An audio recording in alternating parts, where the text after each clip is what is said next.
Hi, it's Stevenson at Homes by Sun with Remax coming to you again. Happy Monday morning. I know it's a lot of snow today, so hopefully you get to stay home and work from home. I know my kids are got their school canceled. I think all the schools are canceled. So what a great way to stay home and maybe catch up on some news. And so here I am. I'm gonna do my weekly real estate update for you for the week of January 8th to January 14th, so until last Friday. Without further ado, let me just start with my presentation today. Before I get into all the numbers that happened last week, I wanted to share with you a new MLS system that was just launched in December. I've been playing around with it, and the nice thing, let me just show you. So it replaced a very graphical, a text-based version that we had before. Let me just share my screen.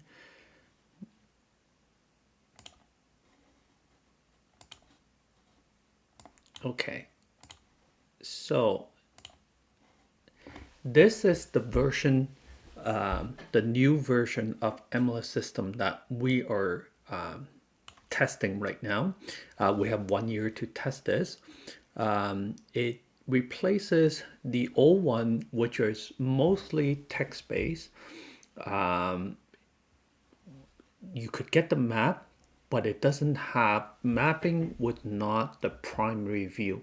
For this one, the mapping is the primary way of looking at listing, which is a lot more user-friendly.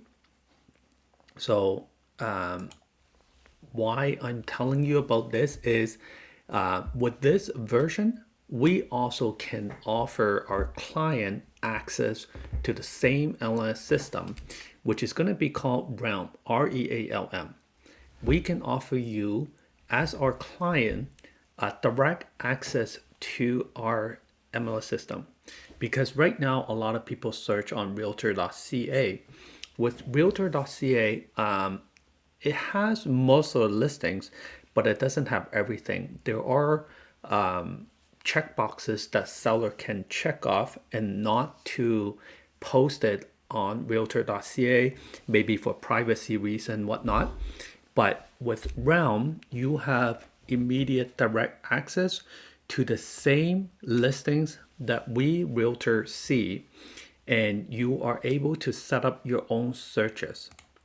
So for example, if you go into a search and you refine it, there are criteria that you can set up and have it memorized so that you can have different, let's say different pockets or different value that you set. Or the other thing that you can do is do a map search. So for example, if I only want Markham, so I would type in Markham, and it would only show the properties that are within the Markham boundary. And you can refine this. You can say with the drawing tool, you can say that plus this area as well, or Markham and this small area of Vaughan. So there are a lot of customizations that you can do, and what you can do is you can save this search to, I've got a few clients here, but you can save it into your profile so that when it finds the property, it will email you right away. So this app is also mobile friendly, and this is App Store, so there is an app you can download from the App Store and or Google Play, and it works on iPhone or iPad. So if you're a buyer today and you want the latest access, the quickest access to listings, reach out to me. I can sign you up and you become a client of ours. And the nice thing is I can even go in to your profile and see what kind of searches that you have there, and I can modify it, I can help you refine it. We can work together. So that gives you a more guided access to the MLS system, where you can set up lists of property that you're interested in, and I can go in and see what you're interested in and give you some guidance. So that's the Realm app that I wanted to show you briefly today. If you do become a client, I'll be more than happy to do a one-on-one Zoom meeting with you to show you how this whole system works. This is still in development. We're not officially going to be completely using this until 2023, but we got a whole year to see what kind of new updates it get. The listings have all the photos, information. This is my version, so we can see a little bit more. We can see the land registry information as well. Your version, the client version, will have a little bit less information, but nonetheless, it's still the same listing.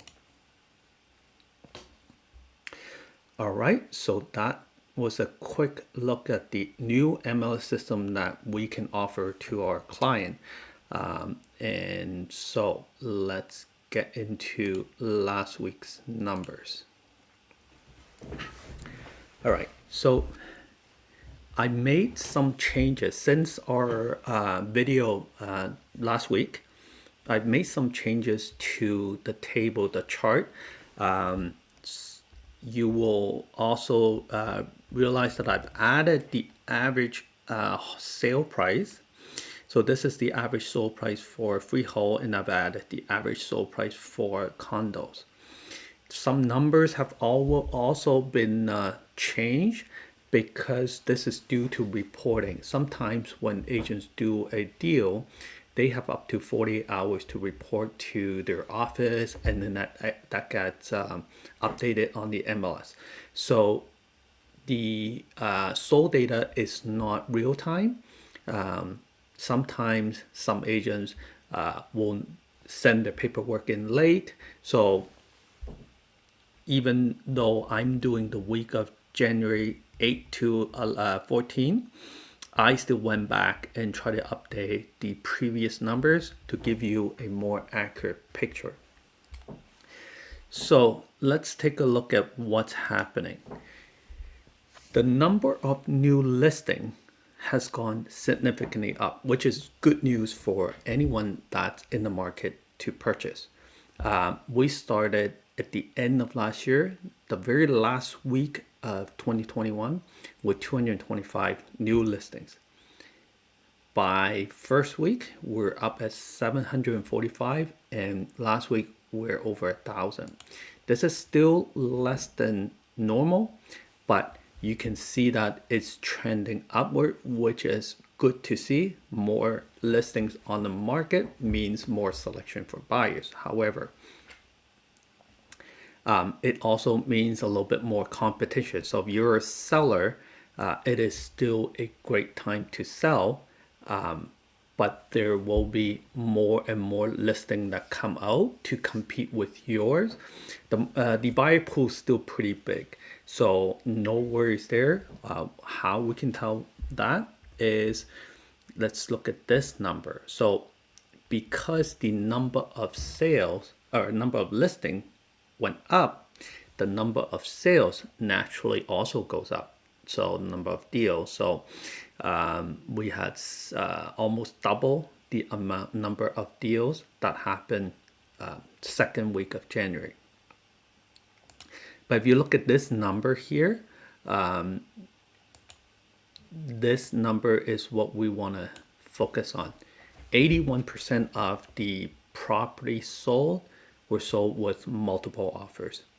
That is really high. So that tells you that even though there were 613 deals done, great many of them were still done via multiple offers. So if you're a seller, it is almost a given right now, depending on the price of the property, type of property. It is almost given that you would put that up at a slightly below market and try to attract for multiple offers. Now, does that happen? Are you going to sell it every time? No. There's still 20% of the deals did not happen via multiple offers. So pricing it properly, there's still a chance that it will be sold, but most property now is trying to underprice it. Because of the number of sale increase, we can see that the let me just cancel this. So we can see that the price, so this column is the price. We can see that the price has a slight decrease. Let me just grab my, okay, so we are looking at the sold price now. First of all, most properties deals happen on the lower end because they comprise of majority of the composition of properties.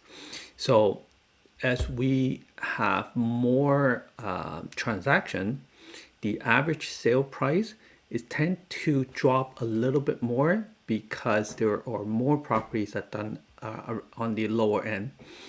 But what's interesting is the average home price, it's still going to be the average home price, it's still above 1.5 million. So the if you take all the properties in GTA, the average sale price is around 1.2, but if you take out all the condos, all the condo townhouses, it's around 1.5 million. Okay, so let's clear that. And the other thing we want to keep an eye out on is this gap here. Let me just grab this gap right here is where we need to keep an eye out. If we see the number of listings start to come down, but the number of transactions keeps going up, that means the price is going to go up. But right now, because we're seeing they're going hand in hand, so we see that the price didn't go up as much, or it's coming down a little bit. So it has a little downward pressure. So why I'm doing this weekly is that I want to keep an eye out for the trend of new listing versus the number of transactions. If we see both dip, that means prices are going to come down. How does that help you? Two ways. If you're a seller, this exercise gives you a prediction of what's happening in the market right now and tells you if it's a good time to sell. Also, if you're a buyer, I'm trying to predict the future for you. I'm trying to let you know that if you wait a little bit longer, is the price is going to come down because at certain point, different types of property are going to have a ceiling, have a plateau, and they may come down a little bit. Not saying that you should wait. We can really time the market, but what we can do is be a little bit more educated when we are going into the market. So let me just clear all the joins. All right, so let's take a look at the condo side. So I'm on the right side here now.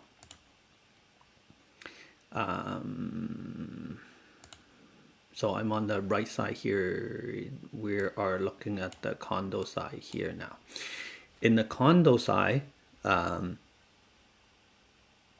the number of new listing also has been increasing. So this is the line here. It's been going up, and therefore the number of transactions has been going up, which mirrors the freehold side. There's no question there.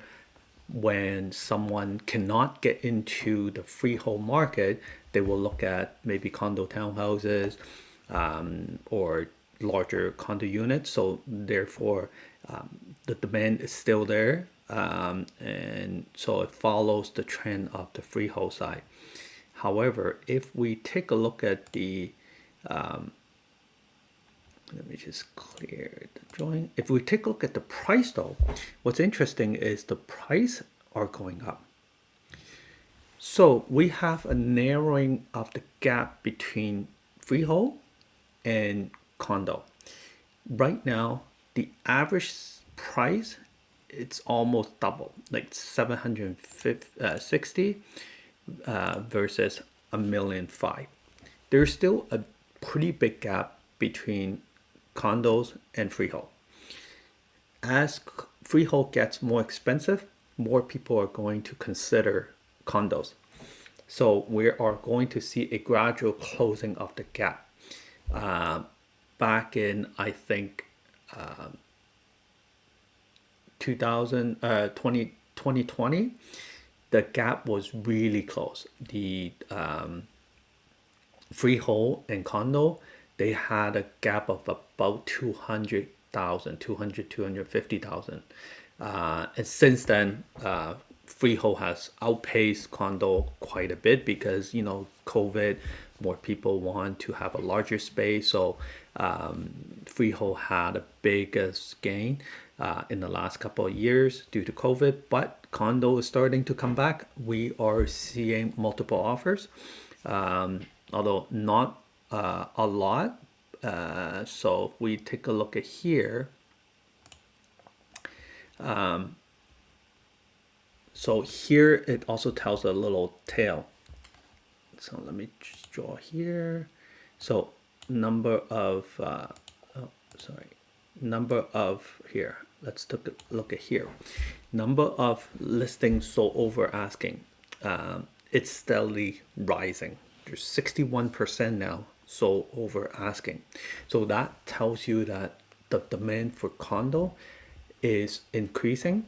If you have any investment properties that you don't want to, you want maybe switch to a low rise or freehold, now would be a great time to sell your investment property. More people are buying condos for their own use. Maybe kids want to move out. So it is a great time to buy right now.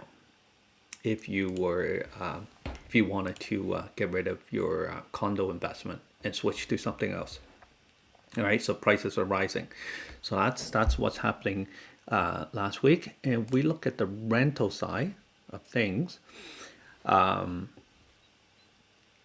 So on the rental side, the number of listing coming out has been consistent. There are more being rented out. So this line here is the number of transaction happening. That's also rising. Just get my mouse. So that's also rising. 485 done in the last week versus 286 done the week before. That also tells you that the rental market, it's pretty good, pretty strong. The gap between listing and number of deals is narrowing. So more properties are being rented out than before. If we look at the pricing, one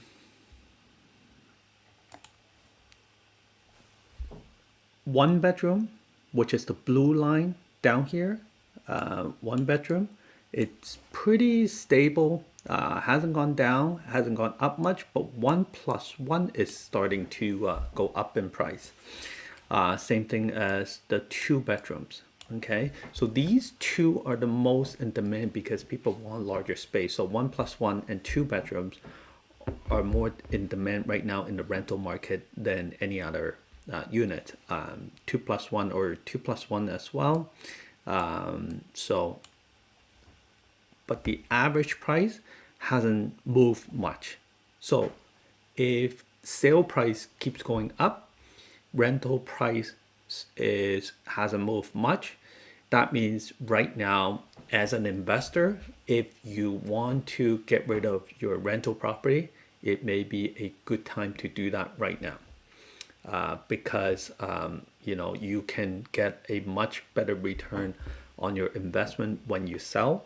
Whereas last couple of years, condo prices were kind of depressed, so wasn't a very good time to change it. Now will be a good time to change it to, say, a townhouse or even a detached home, which is going to be in demand for the next few years, and you can make some good money in the freehold. So that's what happened last week, and I hope that was useful. I'll be back again next Monday to give you an update of how the market is doing this week. With the snow, with kids going back to school, my prediction is the number's going to be a little bit less with the transaction, but the number of listings should steadily rise. There are a lot of properties that I know of are being prepared to be on the market, so you should see a little bit rise in the number of listings. Thank you so much for watching. Any comments, any questions, feel free to leave it down in the comment section below. I will try to address any questions that you guys have. Next week, I will do I'll probably do a more of a Q&A. I've received some questions in the last week since my posting, so I'm going to try to answer them for you. Have a wonderful Monday. Hopefully you're not snowed in too bad and able to get out tomorrow. Might need to do some shoveling today, but I will see you next week. Have a wonderful week. Take care. Bye for now.